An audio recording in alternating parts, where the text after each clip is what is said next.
नमस्कार, मैं पंडित मनीष अवस्थी, ज्योतिषाचार्य। आप सभी का अपने इस ज्योतिष के चैनल पर स्वागत करता हूं, अभिनंदन करता हूं।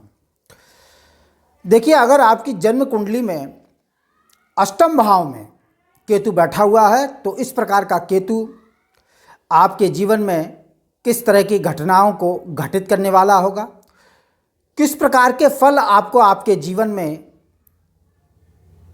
देखने को मिलेंगे, उनका कितना व्यापक प्रभाव आपके जीवन पर सकारात्मक और नकारात्मक रूप में पड़ेगा। इस वीडियो में मैं आपको उन सभी प्रभावों के विषय में पूरी चेष्टा करूंगा कि सम्यक और सही जानकारी दे सकूं। इधर उधर की फालतू जानकारी या बढ़ा चढ़ाकर फलादेश करना ये मेरे स्वभाव में नहीं है। जो शास्त्रोक्त है, जो शास्त्रों में बताया गया है और जो व्यक्तिगत अनुभव है, वही मैं आपके साथ इस वीडियो में शेयर करूंगा, जो फल आपको अष्टम भाव के केतु में देखने को मिलते हैं। देखिए, जन्म कुंडली का प्रथम भाव, लग्न का, इसको लग्न बोलते हैं। प्रथम भाव कोई भी लग्न हो सकती है, आपकी कोई भी लग्न हो सकती है, किसी भी राशि का आपका लग्न हो सकता है। प्रत्येक लग्न से अष्टम भाव, लग्न द्वितीय, तृतीय, चतुर्थ, पंचम, षष्ठ, सप्तम, अष्टम स्थान, यह अष्टम स्थान होता है। इस वीडियो में मैं अष्टमस्थ केतु के प्रभाव को बताऊंगा। वो प्रत्येक लग्न से अष्टम भाव में आपको देखने को मिलेगा।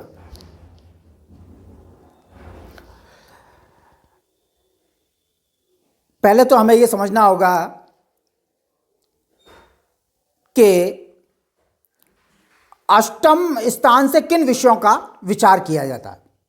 देखिए, अष्टम स्थान जो होता है वह त्रिक भाव के अंतर्गत आता है। त्रिक भाव होते हैं षष्ठ, अष्ट और द्वादश।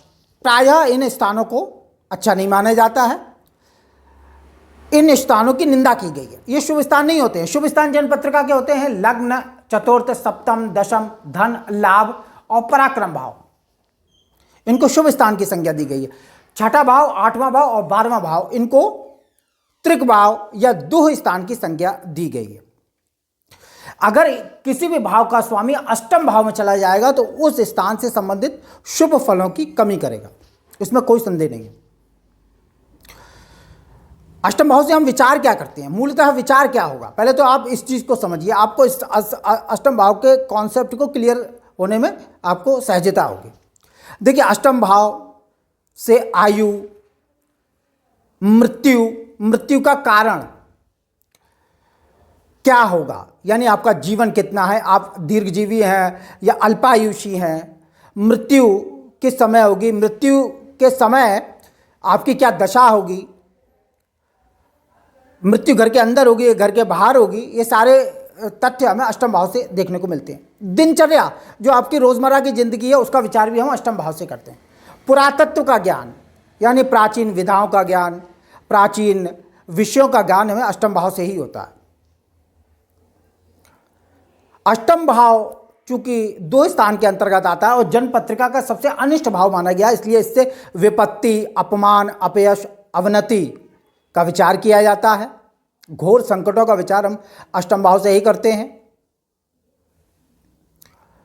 और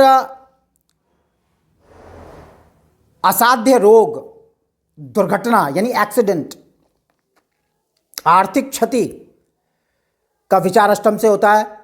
राजदंड का विचार भी हम अष्टम भाव से करते हैं। वैसे द्वादश भाव से भी राजदंड का विचार मोटे तौर पर किया जाता है। हर हाल में द्वादश भाव से बंधन विचार होता है, जेल जाने के योगों का विचार किया जाता है। अष्टम से भी होता है और कभी कभी छठा भाव भी हमें जेल यात्रा कराता है। बीमा, वसीयत, यानी अचानक से धन संपदा की प्राप्ति इन मार्गों से होती है। कभी कभी उपहार, दान आदि की प्राप्ति होती है।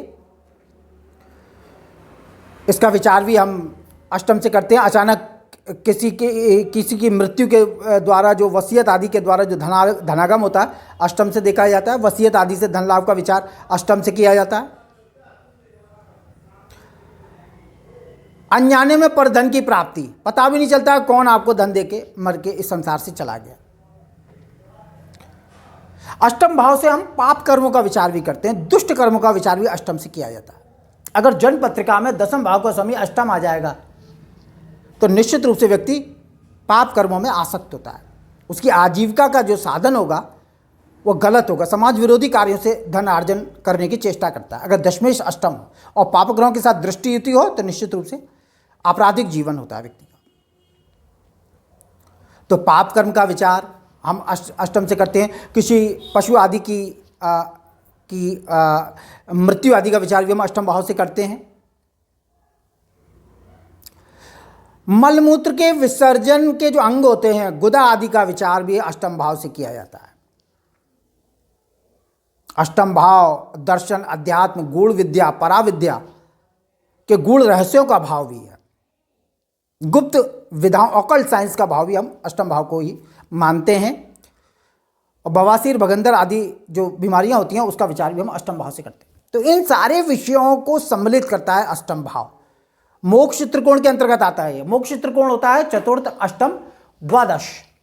ये तीन भाव मोक्ष त्रिकोण से संबंधित है। अगर इन तीनों स्थानों में शुभ ग्रह पड़े हों, या इन भाव के मालिक इन्हीं भाव में बैठे हो, या इन भावों पर भावेशों की दृष्टि हो, शुभ ग्रह पड़े हों अष्टम में, चतुर्थ में, द्वादश में, तो व्यक्ति आध्यात्मिक जीवन जीने वाला होता है। बहुत शांत स्वभाव का होता है, अच्छा इंसान होता है। धार्मिक क्रियाकलापों में उसकी प्राकृतिक रूप से आस्था होती है। और अगर इनमें पापक ग्रह पड़ जाए तो व्यक्ति गलत सोच समझ का होता है। जीवन में बड़ा संघर्ष और कष्ट भोगना पड़ता है उसे, अगर इन स्थानों में पापक ग्रहों की स्थिति आ जाए। खैर, हम अष्टम भाव में केतु के फलादेश पर चर्चा कर रहे हैं। मैं ज़्यादा विस्तार में नहीं जाऊंगा। केतु के फलादेश को आपको समझाने की चेष्टा करूंगा। देखिए, केतु मूलतः है क्रूर और पापक ग्रह है। अष्टम स्थान में यह अच्छा फल भी दिखाता है और कुछ बुरे फलादेश भी देखने में आते हैं। अच्छा प्रभाव ये तभी देगा केतु अष्टम में जब यह अपनी उच्च राशि, मित्र राशि या स्वराशि का होगा। शुभ ग्रहों के साथ दृष्टि युति करके बैठा होगा तो निश्चित रूप से अकस्मात धन प्रदान करने वाला होता है। अचानक से धन संपदा प्राप्त होती है। जैसे मैंने बताया, बीमा, वसीयत, उपहार, दान आदि से धन की प्राप्ति होती है। स्त्री के द्वारा धन की प्राप्ति होती है। ससुराल से धन की प्राप्ति का योग घटित होता है। अगर उच्च राशि का केतु स्वराशि का यानी कन्या का, कन्या का, बुद्ध की राशि कन्या में केतु स्वक्षेत्र के समान फलदायी होता है। निश्चित रूप से अकस्मात धन प्रदान करेगा। दीर्घ जीवन होगा, दीर्घायुषी होता है, आयु की वृद्धि का योग होता है। अगर अष्टम भाव में शनि बैठा हो तो आयु की वृद्धि का योग होता है, परंतु मेष राशि का नहीं होना चाहिए शनि। तो अष्टम भाव में उच्च राशि का राहु, केतु आपको दीर्घ जीवन देगा, अकस्मात धन प्रदान करता है। दैनिक जीवन में शानदारी रहेगी और मौज मस्ती होगी। शानदारी के साथ जीवन जीने वाला होगा, बड़ी निर्भयता और निडरता के साथ जीवन जीने वाला होगा अगर उच्चस्थ केतु अष्टम भाव में जन्म के समय बैठा हुआ है। गूढ़ विद्या, अध्यात्म, दर्शन शास्त्र, पराविद्या में उसकी सहज रुचि होती है। धनी व्यक्ति होता है अगर अष्टम में केतु उच्चस्थ हो जाए। कई बार अकस्मात बहुत धन प्राप्ति के योग बनते हैं अगर अष्टमस्थ केतु उच्च का हो, राहु उच्च का हो। आदर और सत्कार पाएगा, विद्वानों से आदर और सत्कार पाने वाला योग होता है। लेकिन किसी सवारी से गिरकर अंग भंग होने का योग होता है। तो ये सारी चीजें जो मैंने बताई, ये सकारात्मक पहलू हैं। ये तभी आपको मिलेंगे जब केतु उच्च राशि में होगा, यानी अपनी धनु राशि में होगा। बृहस्पति की धनु राशि में उच्चस्थ होते हैं। कन्या राशि का होगा, मीन राशि का होगा। कहीं कहीं वृश्चिक राशि में भी केतु की प्रशंसा की गई है, लेकिन ये बात क्योंकि वो शत्रु मंगल की राशि होती है और धनु राशि में उच्चस्थ माना जाता है इसको, तो विशेष रूप से इन राशियों में केतु अच्छा फल दिखाता है। और अगर शुभ ग्रहों की दृष्टि भी इस पर पड़े तो शुभत्व में और वृद्धि होगी। लेकिन अगर प्रायः केतु अष्टम भाव में अच्छा फल नहीं दिखाता है, अन्य दूसरी राशियों पर होगा तो अच्छा फल बिल्कुल नहीं दिखाएगा। बवासीर और भगंदर जैसे रोगों की प्राप्ति कराता है अष्टम भाव में।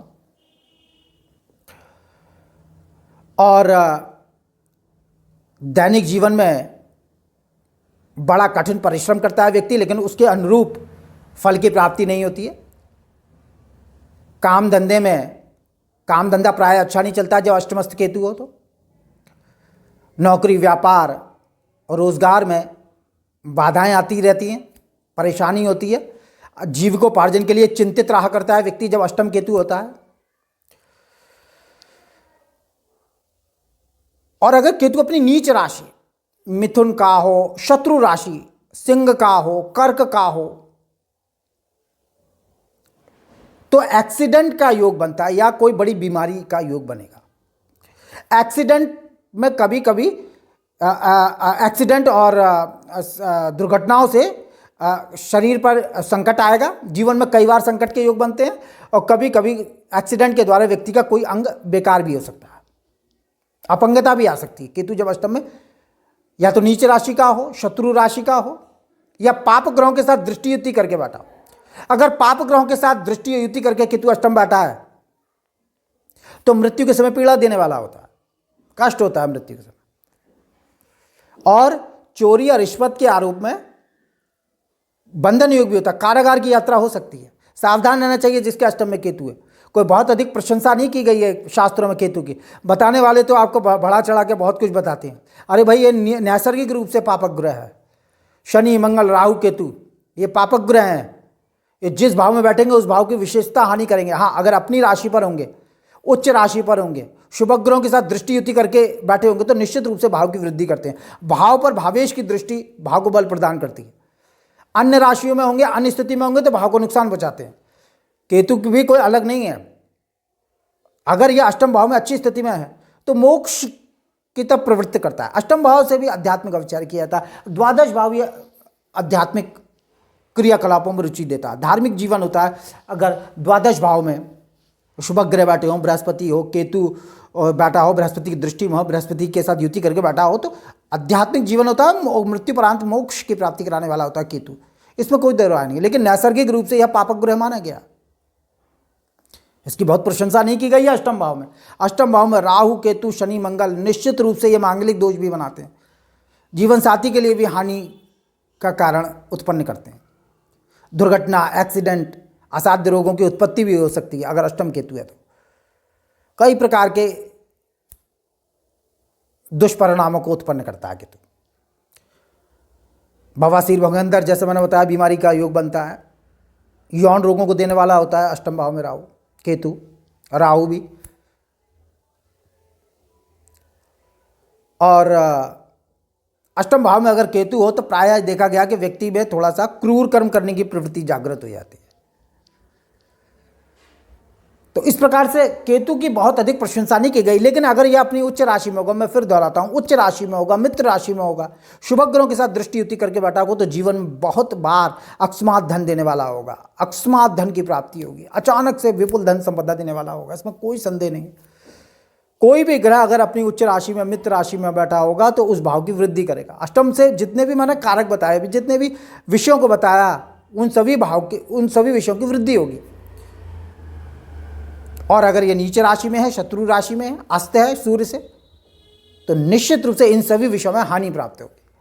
आयु पर संकट देता है, मृत्यु समय पीड़ा होती है, कठिनाई से प्राण निकलते हैं व्यक्ति के। तो ये सारे विषय हमें अष्टम भाव में केतु के कारणों से प्राप्त होते हैं। तो ये बड़ा मिला जुला फल है केतु का। केतु का कोई बहुत अनुशंसा नहीं करूंगा मैं अष्टम में केतु की, क्योंकि केतु, राहु, शनि, मंगल यह अपनी उच्च राशियों में ही सुफल दिखाते हैं, स्वक्षेत्र में सुफल दिखाते हैं। और लग्न से तीसरे, छठे, 11वें स्थान में इनका बैठना शक्ति प्रदायक होता है। अन्य स्थानों में यह प्रायः नुकसान देने वाले ग्रह माने जाते हैं। तो इस वीडियो में मैंने आपको अष्टम भाव में केतु के फलादेश को बताया और अष्टम भाव से मूलतः किन विषयों का विचार किया जाता है उसको बताया। तो इस वीडियो में मैं अपनी बात को यहीं विराम दूंगा और फिर किसी वीडियो में केतु के उपाय क्या करने चाहिए आपको उस पर चर्चा करूंगा। तो मेरा वीडियो अच्छा लगे इसे लाइक करें, शेयर करें, सब्सक्राइब करें। नमस्कार।